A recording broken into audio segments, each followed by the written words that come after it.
मार्च 1979 घाटकोपरमधील सहकार सिनेमा त्या दिवशी अक्षरशः गजबजून गेला होता. सकाळपासूनच थिएटर बाहेर लांबच लांब रांगा लागल्या होत्या. हातात पैशाचे गठ्ठे घेऊन अनेक जण तिकीट मिळेल या आशेने उभे होते. पण खिडकीवर पोहोचेपर्यंत प्रत्येकाला एकच उत्तर मिळत होतं: तिकीट संपले. आणि त्या क्षणी थिएटरच्या बाहेरून एक कुजबूज कानावर पडत होती: तिकीट पाहिजे का? तिकीट पाहिजे का? डबल रेटमध्ये आहे. त्या काळात ब्लॅकमध्ये तिकीट विकणं हा मुंबईत अनेक तरुणांसाठी झटपट पैसे कमावण्याचा मार्ग बनला होता. सहकार सिनेमाबाहेर उभे असलेले ते मुलगेही असंच काम करत होते. त्यांच्या चेहऱ्यावरती भीती नव्हती, कारण हे त्यांच्यासाठी रोजचंच काम होतं. या टोळीचं नेतृत्व करत होता अवघा 22 वर्षांचा एक तरुण, राजन सदाशिव निकाळजे. मुंबईच्या गजबजलेल्या रस्त्यावरती एक फोन वाजतो. फोनच्या दुसऱ्या टोकाला फक्त एकच वाक्य ऐकू येतं: नानाने सांगितलं आहे. आणि पुढच्या काही मिनिटांमध्ये करोडो रुपयांचा व्यवहार ठरतो.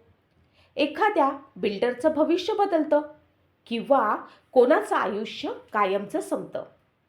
त्या काळी मुंबईत एक अशी सावली फिरत होती जिने कधी स्वतःला राजा म्हटलं नाही, पण संपूर्ण अंडरवर्ल्ड तिला नाना म्हणून ओळखत होतं. हा तोच माणूस ज्याचं खरं नाव होतं राजन सदाशिव निकाळजे उर्फ छोटा राजन.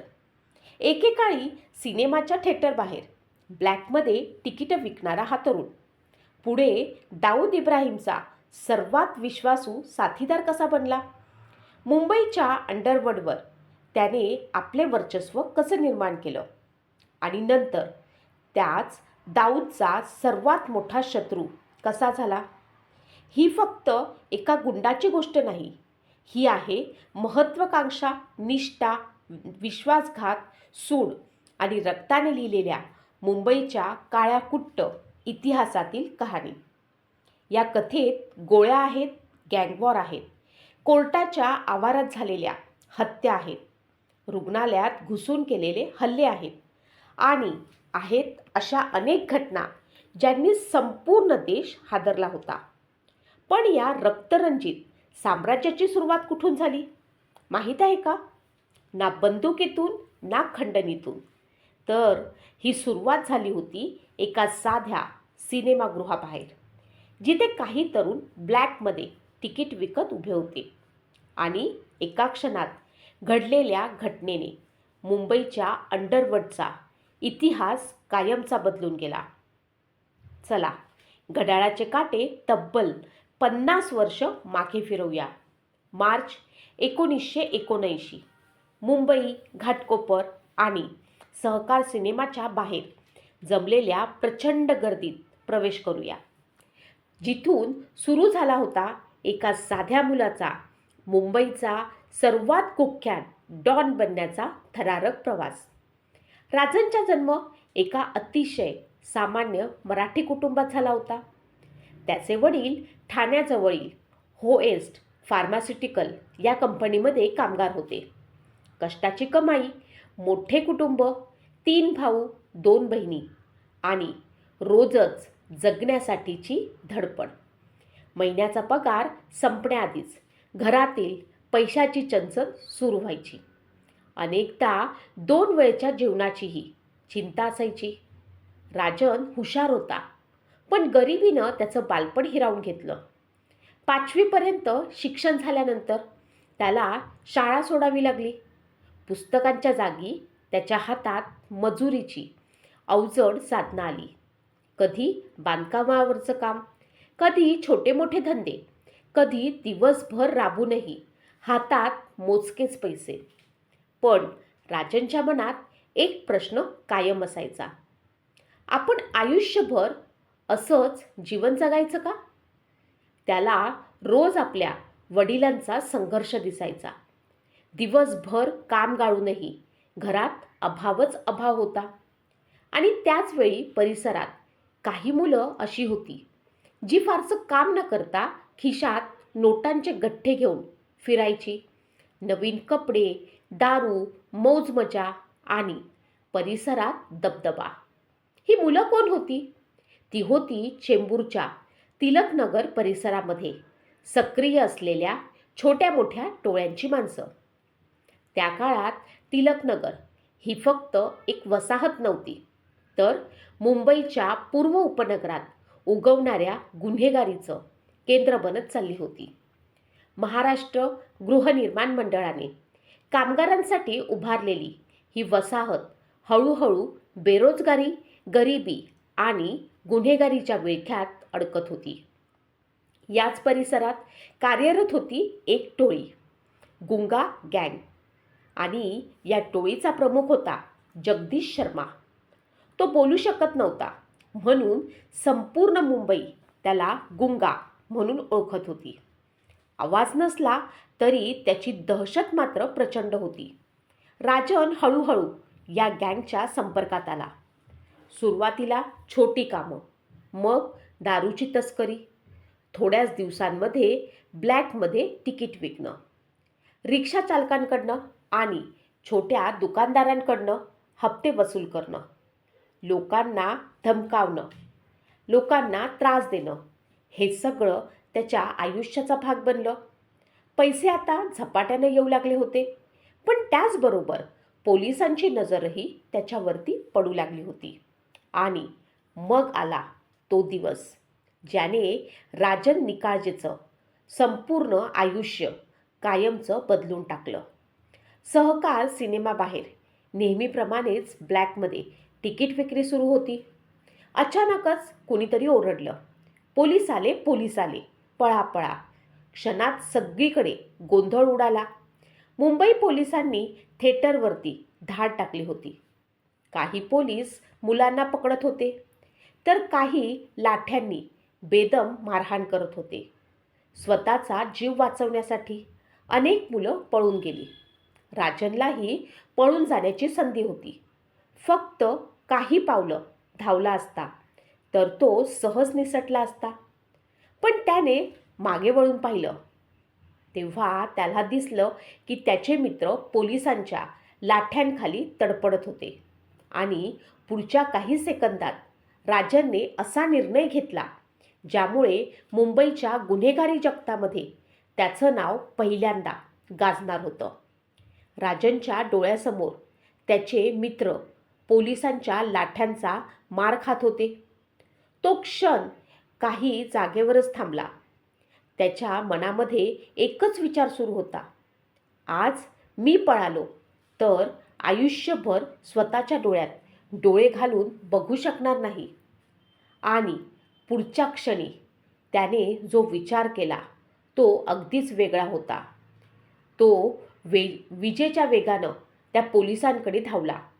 पोलिसाने त्याच्यावरती काठी उगारली, पण राजनने ती काठी हवेतच पकडली आणि एका झटक्यातच हिसकावून घेतली. हे दृश्य पाहून काही क्षण पोलीसही स्तब्ध झाले, कारण त्या काळात एखाद्या गुंडानं पोलिसांवरती हात उचलणं ही जवळपास अकल्पनीय गोष्ट होती.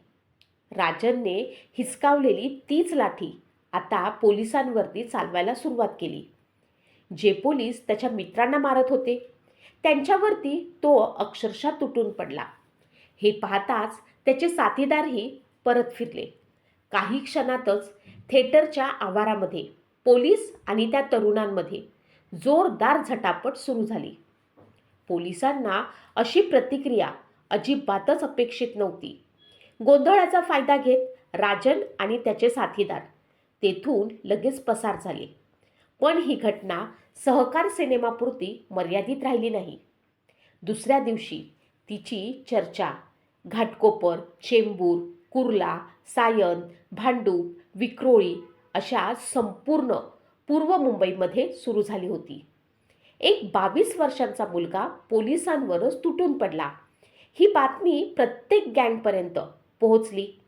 त्या दिवसानंतर राजन निकाळजे हे नाव पहिल्यांदाच मुंबईच्या अंडरवर्ल्डमध्ये गंभीरपणे घेतलं जाऊ लागलं. पूर्व मुंबईमध्ये त्या काळी अनेक छोट्या मोठ्या टोळ्या सक्रिय होत्या. प्रत्येक गँगला असा धाडसी, बिनधास्त आणि न घाबरणारा तरुण आपल्या गँगमध्ये हवा होता. याच काळामध्ये राजनच्या नावाची चर्चा पोचली एका अशा माणसापर्यंत ज्याच्या नावाने संपूर्ण पूर्व मुंबई थरथरत होती, आणि तो म्हणजे राजन नायर, ज्याला सगळेजण मोठा राजन म्हणून ओळखत होते. मोठा राजन हा गोल्डन गँगचा प्रमुख होता. त्याच्या परवानगीशिवाय पूर्व मुंबईमध्ये मोठा व्यवहार होणं जवळपास अशक्य मानलं जात असे. दारूची तस्करी, हप्ता वसुली, स्मगलिंग, जुगार, अड्डे, बेकायदेशीर धंदे या सर्वांवरती गोल्डन गँगचा प्रभाव होता. मोठा राजनला जेव्हा सहकार सिनेमातील प्रकार समजला तेव्हा त्यानं एकच वाक्य म्हटलं, तो मुलगा मला भेटला पाहिजे. काही दिवसांनी राजन निकाळजेला बोलावणं आलं. तो पहिल्यांदाच मोठ्या राजनसमोर उभा होता. मोठा राजन काही क्षण त्याच्याकडे शांतपणे पाहत राहिला आणि मग म्हणाला, पोलिसांवरती हात उचलण्यासाठी हिंमत लागते, पण त्याहून मोठी गोष्ट म्हणजे आपल्या माणसांसाठी जीव धोक्यात घालण्याची तयारी. मला अशीच माणसं हवी आहेत. राजनने एका क्षणाचाही विचार न करता गोल्डन गँगमध्ये प्रवेश केला आणि या क्षणापासून त्याच्या आयुष्याला नवं वळण मिळालं. कारण आता तो फक्त ब्लॅकमध्ये तिकीट विकणारा मुलगा राहिला नव्हता. तो मुंबईच्या सर्वात प्रभावशाली गँगपैकी एका गँगचा सदस्य झाला होता. गोल्डन गँगमध्ये 2 राजन होते. एक प्रमुख राजन नायर आणि दुसरा नवीन आलेला राजन निकाळजे. गोंधळ टाळण्यासाठी गँगमधील लोकांनी राजन नायरला मोठा राजन आणि राजन निकाळजेला छोटा राजन असे म्हणायला सुरुवात केली. पण तेव्हा कुणालाही कल्पना नव्हती की पुढे हेच नाव संपूर्ण देशाच्या इतिहासात कायमचं कोरलं जाणार आहे. गोल्डन गँगमध्ये छोटा राजनची प्रगती अतिशय वेगाने झाली. त्याच्याकडे दिलेलं प्रत्येक काम तो अत्यंत नियोजनबद्ध पद्धतीने पूर्ण करत असे. तो फक्त आदेश देणारा नव्हता, तर स्वतः पुढे उभं राहून काम करणारा होता. म्हणूनच गँगमधील प्रत्येक माणूस त्याच्यावरती विश्वास ठेवू लागला. मोठ्या राजनलाही आता जाणवू लागलं होतं की हा तरुण फक्त एक सामान्य गुंड नाही, तर भविष्यात संपूर्ण गँग सांभाळण्याची क्षमता त्याच्यामध्ये आहे. पण नियतीनं त्याच्यासाठी वेगळंच काहीतरी लिहून ठेवलेलं होतं. अजून काही वर्षातच एक अशी घटना घडणार होती ज्यामुळे गोल्डन गँग ही हादरणार होती. मोठा राजनचा खून होणार होता आणि छोटा राजनच्या आयुष्यामध्ये रक्तरंजित सुडाच्या नव्या अध्यायाची सुरुवात होणार होती. गोल्डन गँगमध्ये प्रवेश केल्यानंतर छोटा राजननं स्वतःला पूर्णपणे बदलून टाकलं. तो आता फक्त एका गँगचा सदस्य नव्हता, तर मोठा राजनचा सर्वात विश्वासू माणूस बनत होता. ज्या कामासाठी इतर 10 जण पाठवावे लागायचे ते काम छोटा राजन 2-3 जणांसोबत पूर्ण करून परत यायचा. त्याची सर्वात मोठी ताकद म्हणजे नियोजन. कोणताही हल्ला असो, खंडणी वसुली असो, दारूची तस्करी असो किंवा एखाद्याला धडा शिकवायचा असो, छोटा राजन आधी अनेक दिवस त्या सर्व गोष्टींची माहिती गोळा करायचा. त्यांचे मार्ग तपासायचा, पोलीस कुठे असतात हे पाहायचा आणि मगच पुढची कारवाई करायचा. त्यामुळे त्याचं प्रत्येक ऑपरेशन जवळपास यशस्वी होत होतं. लवकरच गोल्डन गँगमध्ये त्याचा दबदबा वाढू लागला.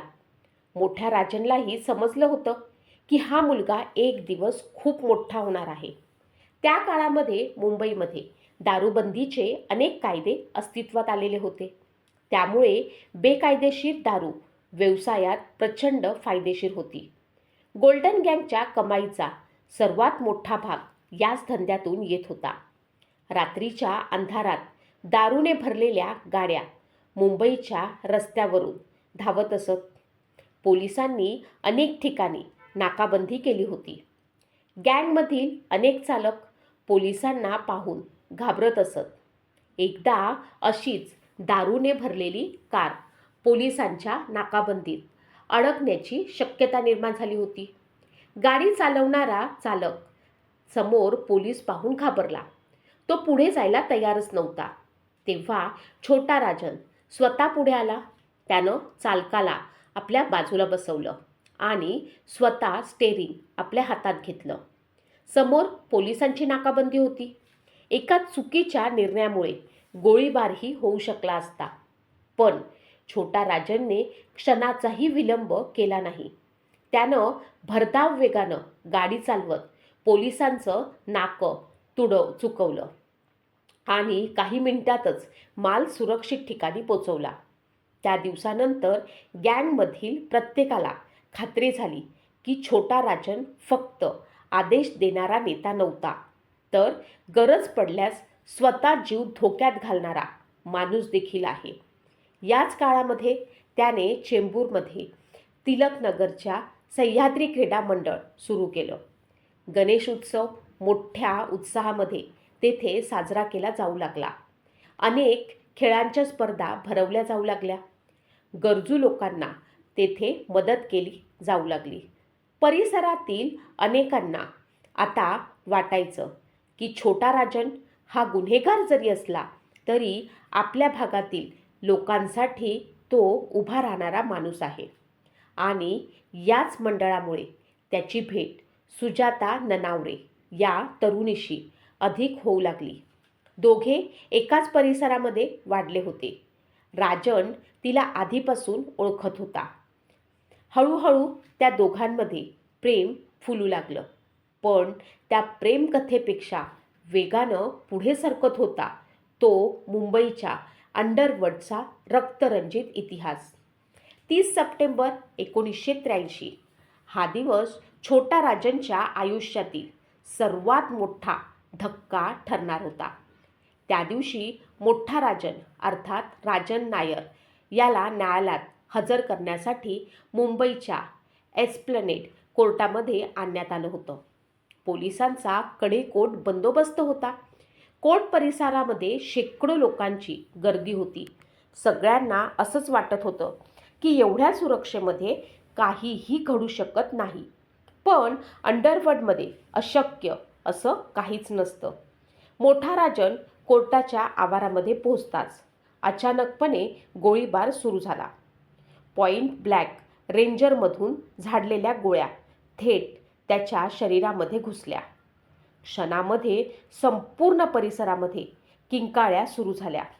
पोलीस धावू लागले. लोक जीव वाचवण्यासाठी इकडे तिकडे सैरावैरा पळू लागले. अगदी काही सेकंदातच पूर्व मुंबईचा सर्वात मोठा डॉन रक्ताच्या थारोळ्यामध्ये पडला होता. मोठ्या राजनचा मृत्यू ही केवळ एका गँगस्टरची हत्या नव्हती, तर मुंबईच्या अंडरवर्ल्डमध्ये सुरू होणाऱ्या एका नव्या रक्तरंजित पर्वाची ती सुरुवात होती. ही हत्या मोठा राजनचा कट्टर शत्रू अब्दुल कुंजूने घडवून आणल्याचं लवकरच स्पष्ट होऊ लागलं. ही बातमी तिलकनगरमध्ये पोचताच छोटा राजन संतापाने पेटून उठला. त्याच्या डोळ्यासमोर एकच चेहरा होता, अब्दुल कुंजू, ज्यानं त्याच्या गुरूचा जीव घेतला होता. त्या क्षणी छोटा राजनने आपल्या सर्व साथीदारांसमोर हात वर करून शपथ घेतली, जोपर्यंत अब्दुल कुंजू जिवंत आहे तोपर्यंत मला शांत बसायचं नाही. तो जगाच्या कोणत्याही कोपऱ्यात लपला तरी मी त्याला शोधून काढेन आणि माझ्या गुरूच्या मृत्यूचा बदला घेतल्याशिवाय मी थांबणार नाही. त्या एका शपथेनं मुंबईच्या अंडरवर्ल्डमध्ये 2 वर्ष चालणाऱ्या सर्वात भीषण शिकारीची सुरुवात झाली होती. मोठ्या राजनच्या अंत्यसंस्काराच्या दिवशी तिलकनगरमध्ये हजारो लोक जमा झालेले होते. कोणाच्या चेहऱ्यावरती दुःख होतं तर कोणाच्या डोळ्यामध्ये राग होता. गोल्डन गँगचे प्रत्येक सदस्य शांतपणे उभे होते, पण त्या शांततेखाली प्रचंड संताप धुमसत होता. छोटा राजन मात्र एक शब्दही बोलत नव्हता. तो मोठ्या राजांच्या पार्थिवाकडे फक्त एकटक पाहत उभा होता. कारण त्याच्यासाठी मोठा राजन हा फक्त गँगचा बॉस नव्हता, तो त्याचा गुरु होता. त्यानेच एका सामान्य मुलाला अंडरवर्ल्डमध्ये नाव, ओळख आणि ताकद दिली होती. आणि आता त्याच गुरुची हत्या झालेली होती. अंत्यसंस्कार संपल्यानंतर त्याच रात्री गोल्डन गँगची एक गुप्त बैठक झाली. छोटा राजनने सर्वांना स्पष्ट शब्दात सांगितलं, आजपासून आपलं एकच लक्ष्य आहे, अब्दुल कुंजू. त्यानं जिथे पाय ठेवला असेल, तिथे श्वास घेतला असेल, जिथे त्याचा माणूस असेल, सगळीकडे आपले डोळे असले पाहिजेत. त्या दिवसापासून छोटा राजनने मुंबईभर आपल्या खबऱ्यांचं जाळं विणायला सुरुवात केली. चहावाले, टॅक्सी ड्रायव्हर, रिक्षाचालक, बारमधले वेटर आणि हॉटेलमधले कर्मचारी, मच्छीमार, लोडिंग करणारे कामगार, कोण कोणासाठी काम करतंय हे कुणालाच कळत नव्हतं. पण छोटा राजनपर्यंत प्रत्येक छोटी मोठी माहिती मात्र आता पोचू लागली होती. अब्दुल कुंजूलाही याची कल्पना आली होती. तो रोज आपलं ठिकाण बदलू लागला. एका रात्री त्यानं चेंबूर, तर दुसऱ्या रात्री मात्र भायखळा. तिसऱ्या दिवशी तो नागपाडा, तर कधीकधी मुंबईबाहेर जाऊ लागला. त्याला वाटत होतं की तो छोटा राजनला चकवत आहे, पण प्रत्यक्षात छोटा राजन प्रत्येक पावलावरती त्याच्या मागावरती होता. अनेक वेळा दोघे एकमेकांच्या काही मिनिटाच्या अंतरावरती आले.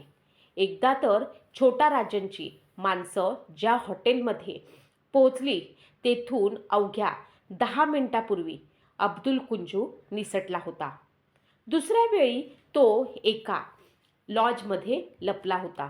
राजनची माणसं तेथे पोहोचली, पण मागच्या दरवाजाने तो पळून गेला.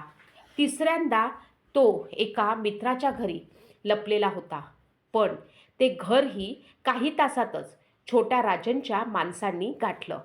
अब्दुल कुंजूला आता एक गोष्ट स्पष्ट झाली होती की मुंबईत अशी एकही जागा उरलेली नाही जिथे छोटा राजनचे डोळे नाहीत. तो मानसिकदृष्ट्याही आता खचू लागलेला होता. रात्री झोप लागत नव्हती. बाहेर गाडीचा आवाज जरी आला तरी तो घाबरून खिडकीतून बाहेर पाहू लागायचा. दारावरती टकटक झाली की त्याला वाटायचं की बाहेर छोटा राजनच आलेला आहे. त्याची अवस्था अशी झाली होती की स्वतःच्या सावलीचाही त्याला आता संशय येऊ लागला होता. अखेर त्यानं एक धक्कादायक निर्णय घेतला, ज्याची कुणी कधीच कल्पनाही केलेली नव्हती. 9 ऑक्टोबर 1983 या दिवशी तो थेट मुंबई पोलिसांच्या गुन्हे शाखेमध्ये गेला आणि स्वतःहून तो पोलिसांना शरण आला. अंडरवर्ल्डच्या इतिहासामध्ये ही अत्यंत दुर्मिळ घटना होती. एका डॉनने दुसऱ्या डॉनच्या भीतीनं पोलिसांच्या ताब्यात जाणं हे अनेकांसाठी अविश्वसनीय होतं. पोलिसांनी त्याला तातडीने अटक करून सुरक्षित ठिकाणी ठेवलं. अब्दुल कुंजूला आता वाटलं होतं की आता तो सुरक्षित आहे, पण त्याला छोटा राजनची एक गोष्ट अजूनही समजली नव्हती. छोटा राजन हा फक्त बंदुकीने लढत नव्हता, तो माहितीच्या जोरावरती लढत होता. त्यानं आपल्या माणसांमार्फत पोलीस यंत्रणेत देखील माहिती मिळवण्याचा प्रयत्न सुरू केला.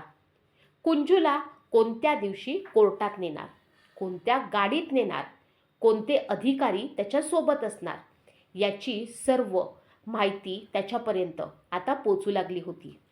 22 जानेवारी 1984 रोजी अब्दुल कुंजूला विक्रोळीच्या न्यायालयामध्ये हजर करण्यात येणार अशी खबर छोटा राजनला मिळाली. बस त्याने लगेचच योजना आखली.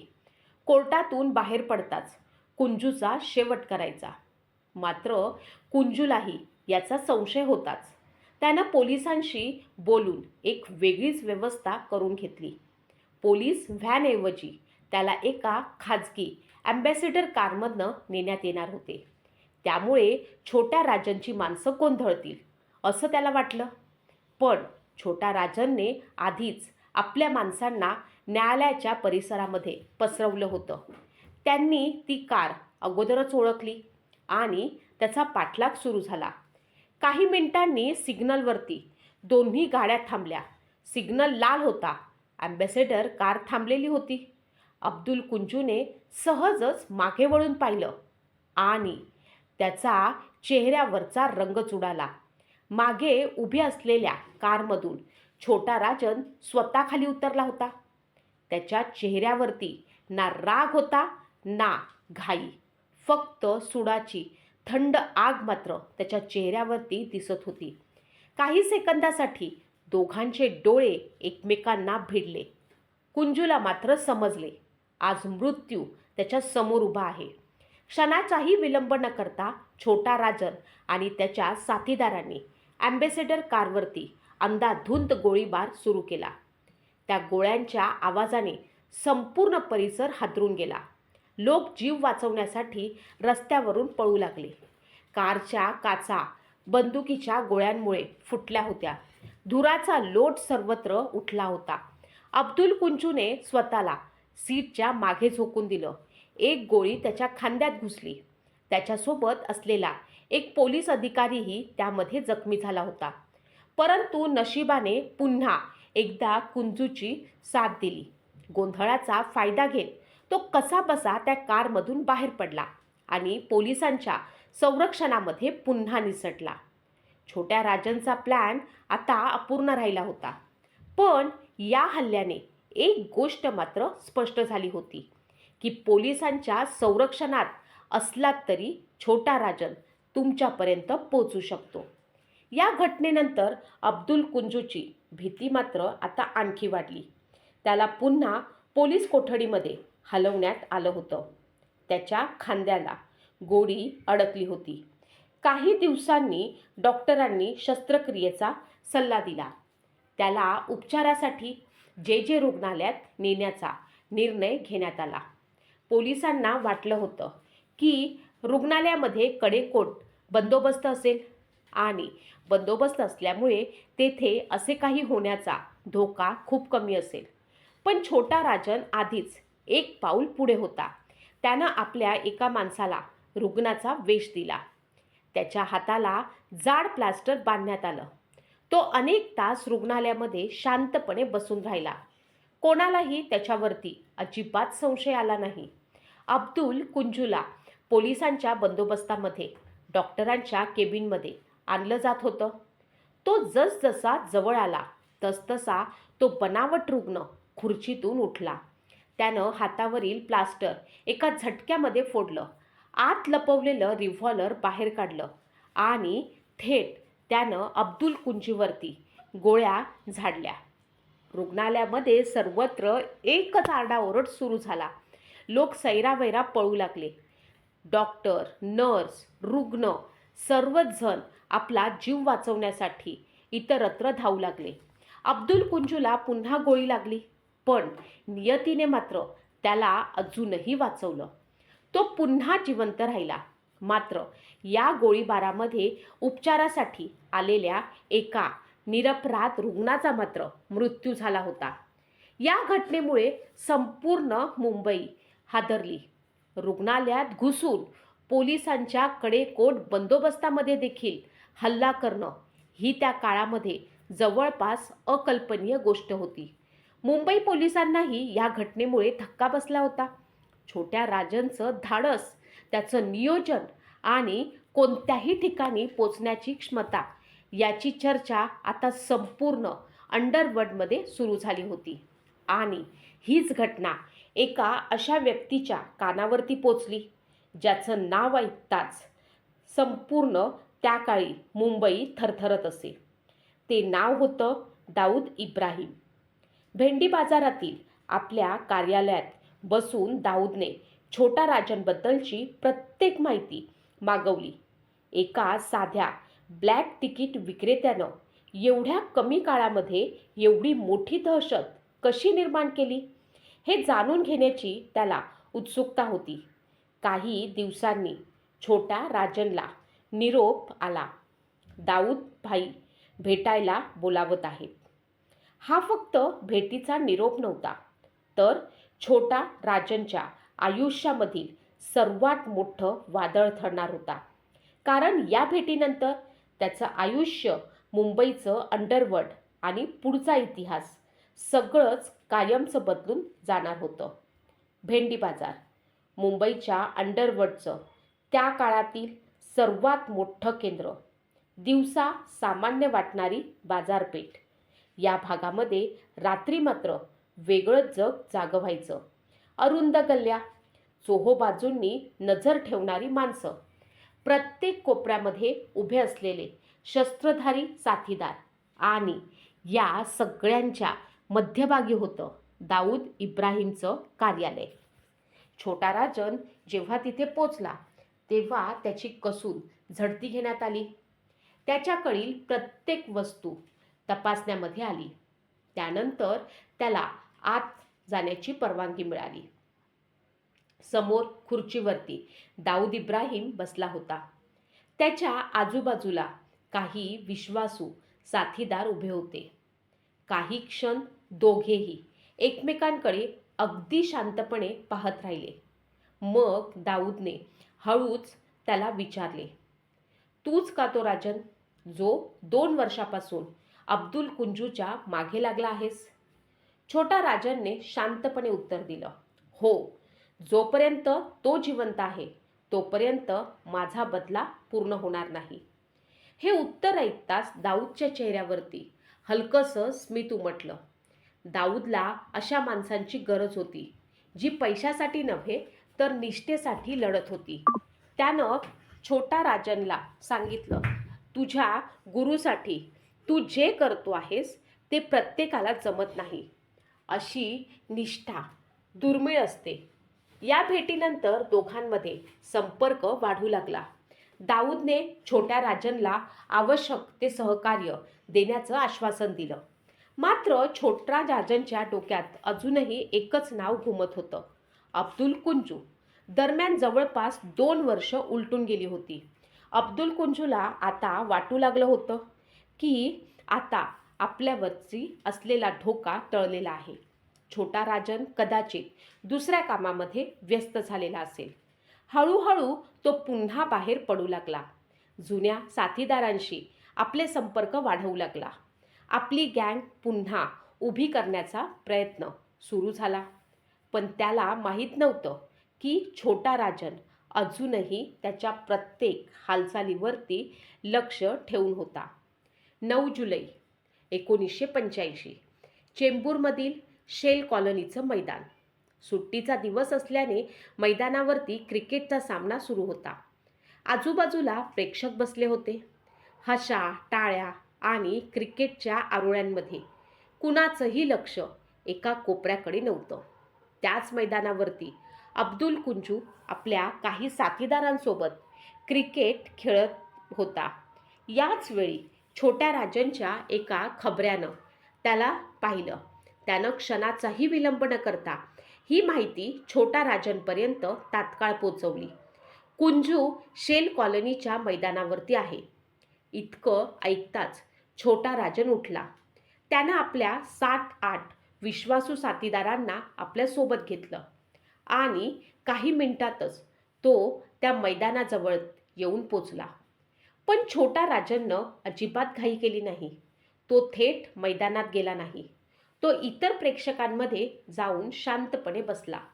सर्वप्रथम त्यानं खात्री करून घेतली, मैदानावरती खेळणारा जो माणूस दिसत आहे तो खरोखरच अब्दुल कुंजूच आहे का?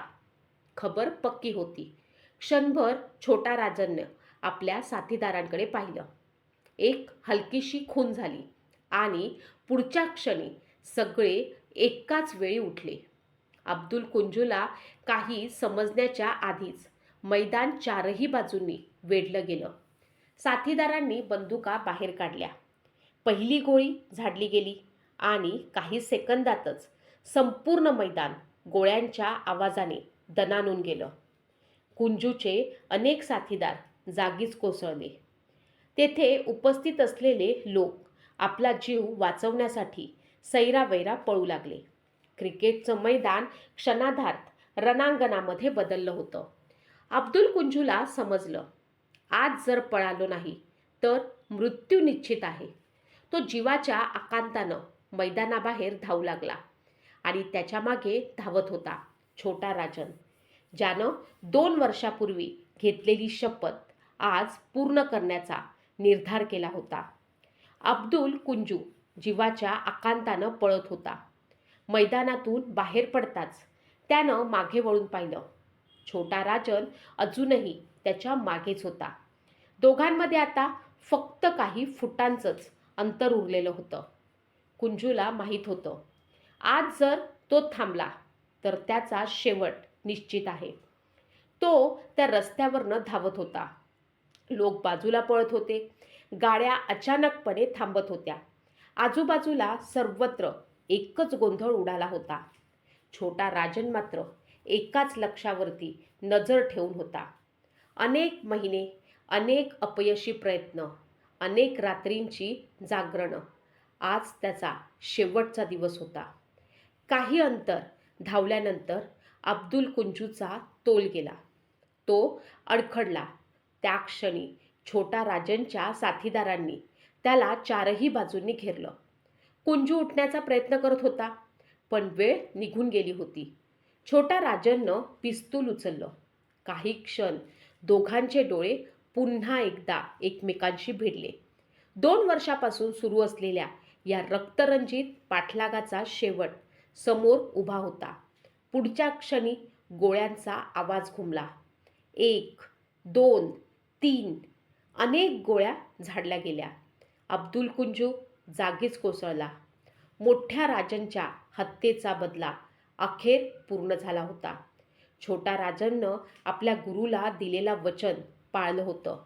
ही बातमी काही तासातच संपूर्ण मुंबईमध्ये वाऱ्यासारखी पसरली. पूर्व मुंबईमध्ये आता एकच नाव घुमत होतं, छोटा राजन, छोटा राजन. त्याची प्रतिमा आता फक्त एका गँगस्टरची राहिली नव्हती. तो शब्दाचा पक्का, सूड पूर्ण करणारा आणि आपल्या माणसांसाठी कोणत्याही टोकाला जाणारा नेता म्हणून ओळखला जाऊ लागला होता. हीच गोष्ट दाऊद इब्राहिमला सर्वाधिक भावली. त्याच्या नजरेत छोट्या राजनचं स्थान आता खूप वर गेलं होतं.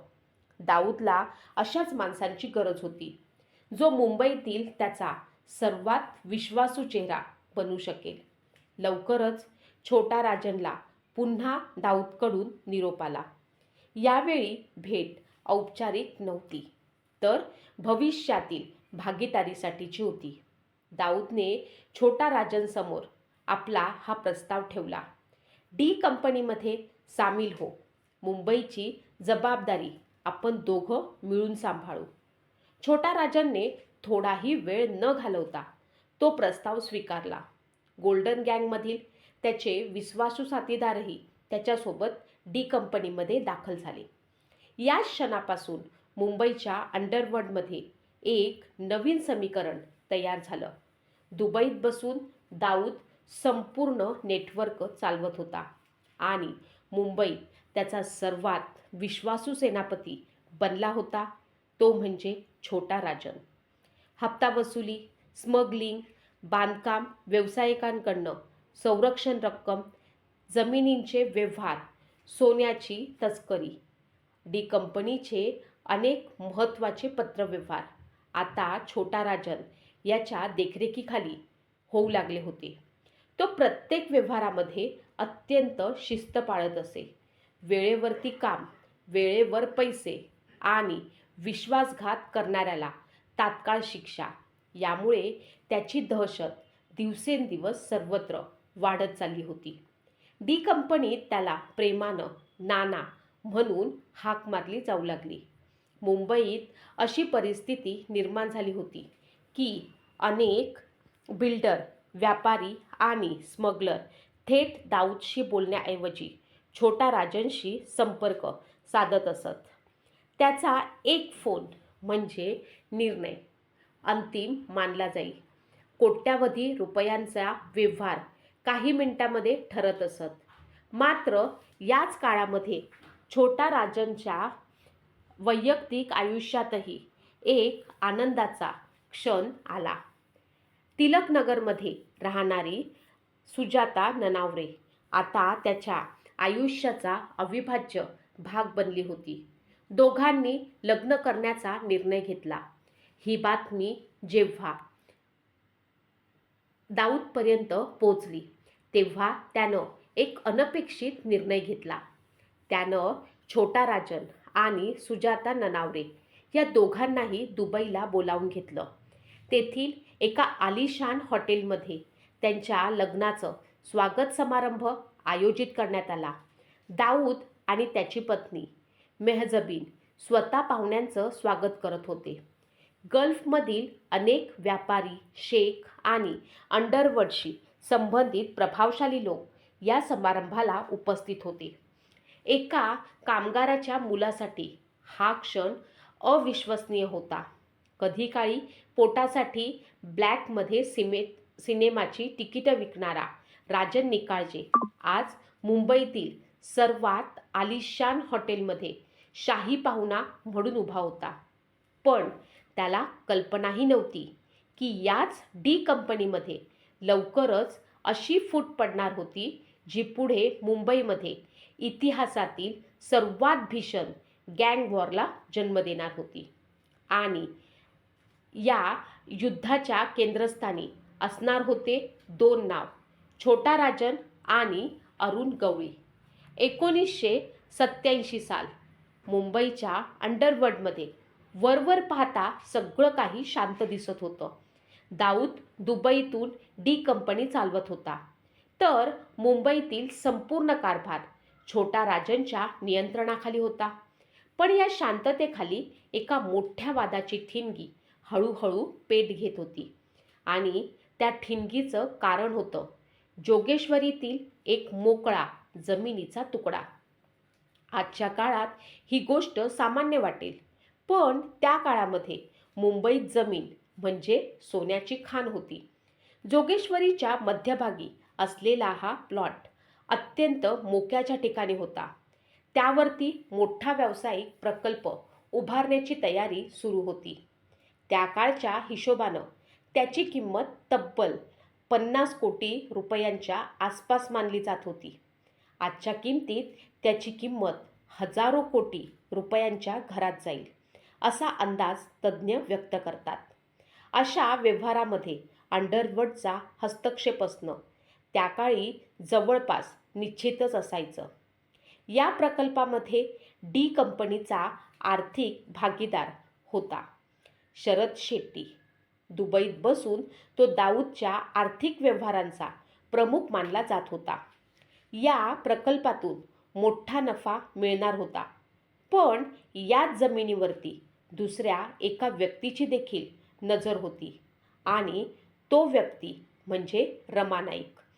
रमा नाईक, बाबू रेशीम आणि अरुण गवळी यांनी एकत्र मिळून BRA गँग उभी केली होती. पुढे ही गँग डी कंपनीशी जोडली गेली. रमा नाईक हा अत्यंत धाडशी आणि प्रभावशाली गँगस्टर मानला जात होता. मुंबईच्या रस्त्यावरती त्याचं नाव घेतलं तरी लोक घाबरत असत. त्यानं त्या बिल्डरवरती दबाव टाकायला सुरुवात केली, धमक्या दिल्या, प्रकल्प थांबवण्याचा प्रयत्न केला. जेव्हा त्याला समजलं की या व्यवहारामध्ये शरद शेट्टीचा पैसा गुंतलेला आहे, तेव्हा त्यानं थेट शरद शेट्टीलाच धमकी दिली. आता हा वाद दोन वेगवेगळ्या गँगमधला नव्हता. डी कंपनीतीलच दोन प्रभावशाली गट आमनेसामने उभे ठाकलेले होते. ही माहिती दुबईमध्ये दाऊद इब्राहिमपर्यंत पोचली. त्यानं तातडीनं रमा नाईकला दुबईला बोलावलं. जुमेरा परिसरातील आपल्या व्हाईट हाऊस नावाच्या बंगल्यावरती बैठक बोलावण्यात आली. या बैठकीमध्ये दाऊद, शरद शेट्टी आणि रमा नाईक उपस्थित होते. काही तास चर्चा झाली. दोघांचं म्हणणं दाऊदने शांतपणे ऐकून घेतलं. शेवटी त्यानं निर्णय दिला, हा प्रकल्प शरद शेट्टीच करेल. रमा, तू या व्यवहारामध्ये हस्तक्षेप करणार नाहीस. दाऊदचा निर्णय ऐकताच शरद शेट्टीच्या चेहऱ्यावरती समाधान दिसलं. पण रमा नाईक मात्र संतापानं लालबुंद झाला.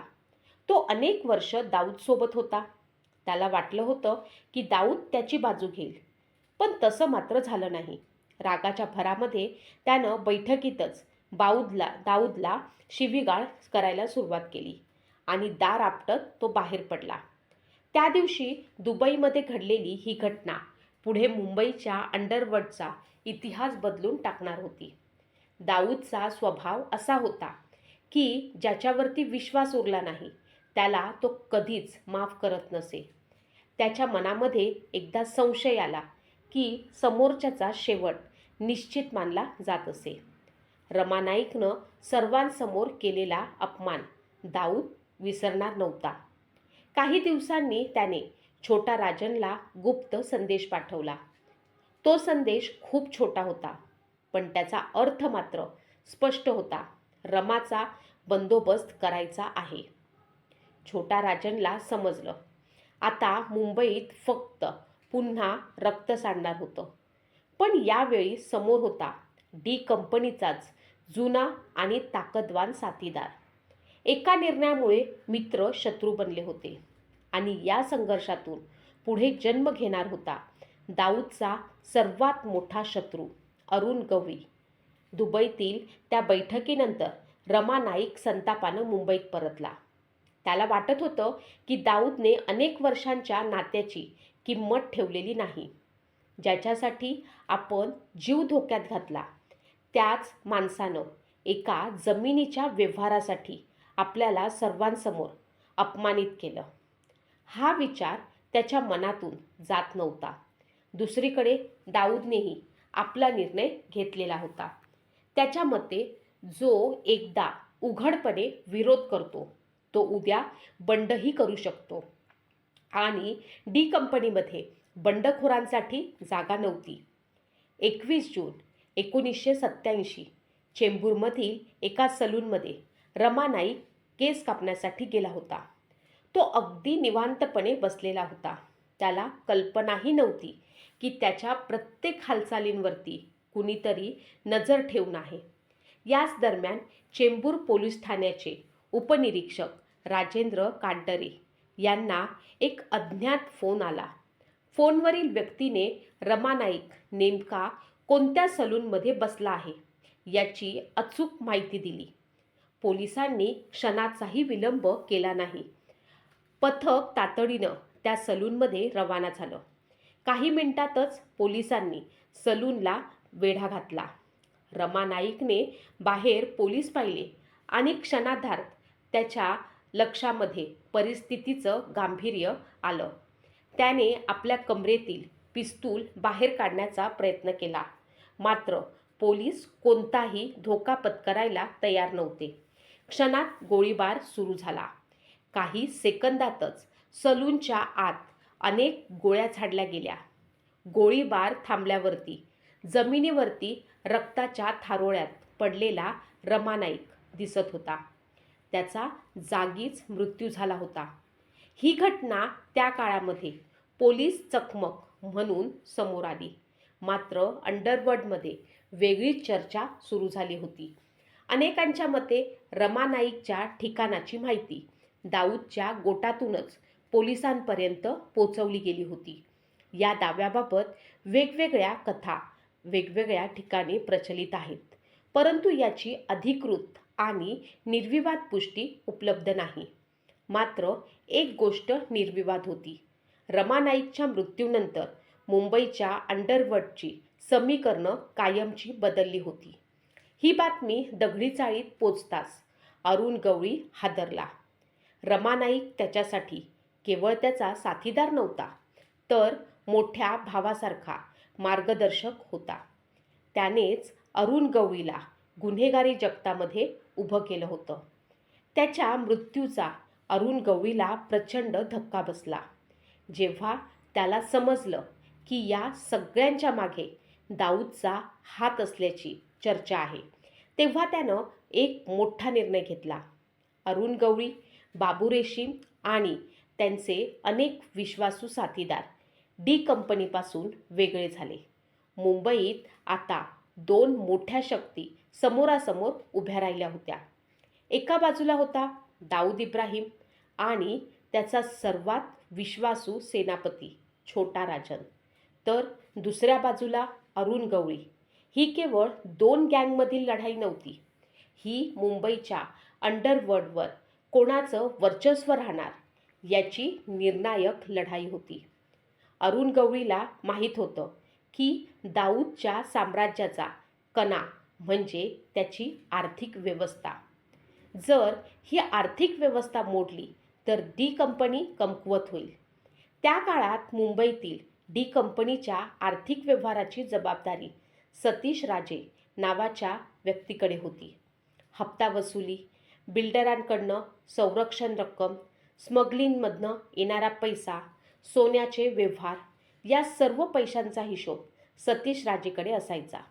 म्हणूनच अरुण गवळीने बदला घेण्यासाठी सर्वप्रथम त्यालाच लक्ष्य करण्याचा निर्णय घेतला आणि अगदी काही दिवसांनी मुंबईच्या रस्त्यावरती असा हल्ला झाला ज्यानं संपूर्ण देशाला आधुनिक गँगवॉरचा नवा चेहरा दाखवला.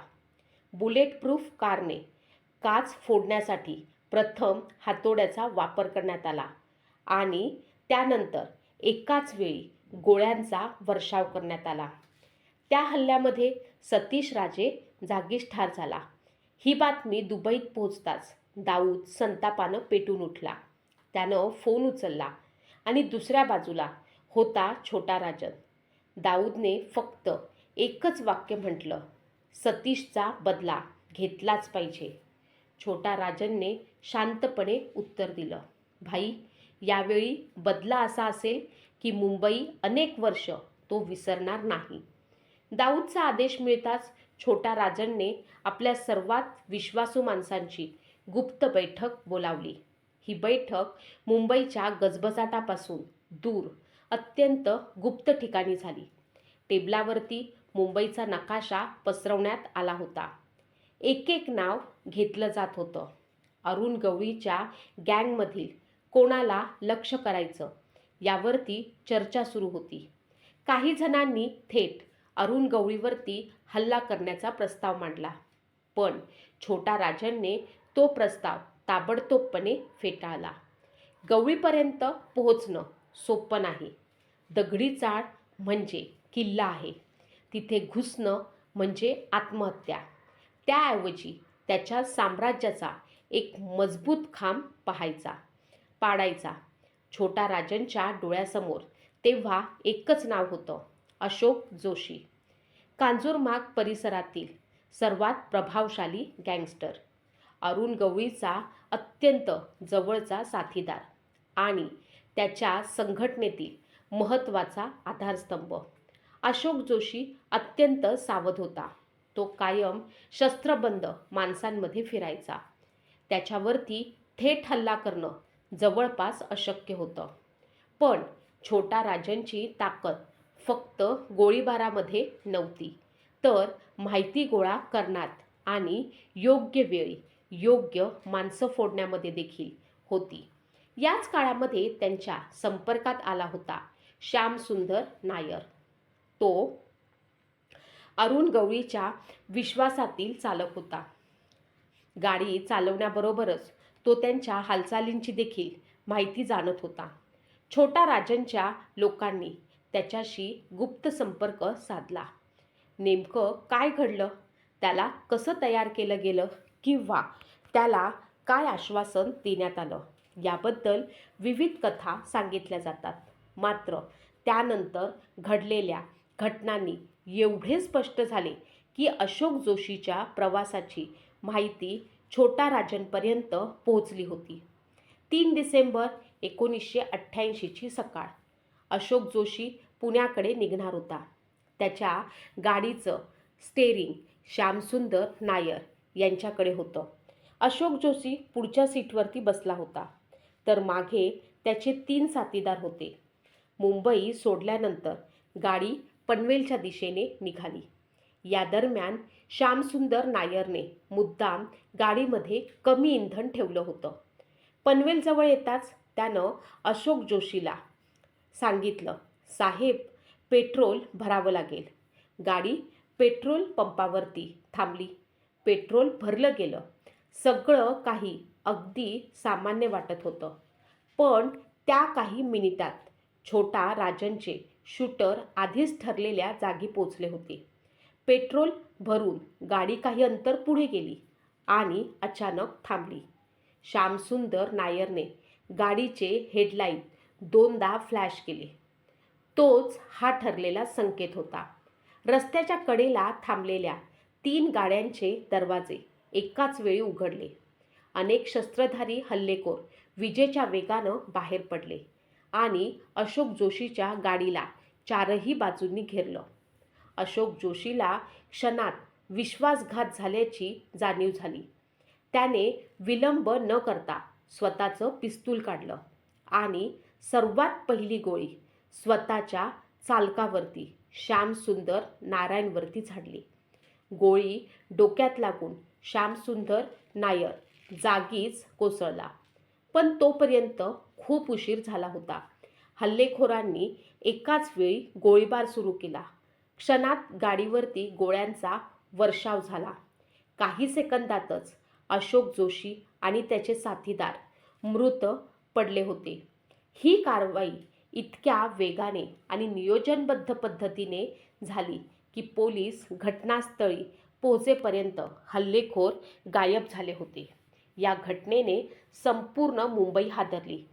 छोट्या राजनने दाखवून दिलं की तो केवळ धाडसी नाही तर अत्यंत थंड डोक्याने आणि अचूक नियोजन करून हल्ले करणारा रणनीतिकार आहे. मात्र अशोक जोशीच्या मृत्यूनं त्याचा सूड संपला नव्हता. उलट त्यानंतर त्याने असा निर्णय घेतला की ज्याने अंडरवर्ल्डमधील अनेक वर्षांपासून पाळला जाणारा एक अलिखित नियमच मोडून पडला आणि त्या निर्णयामुळे अरुण गवळीच्या आयुष्यात एक असा आघात झाला जो तो आयुष्यभर विसरू शकला नाही.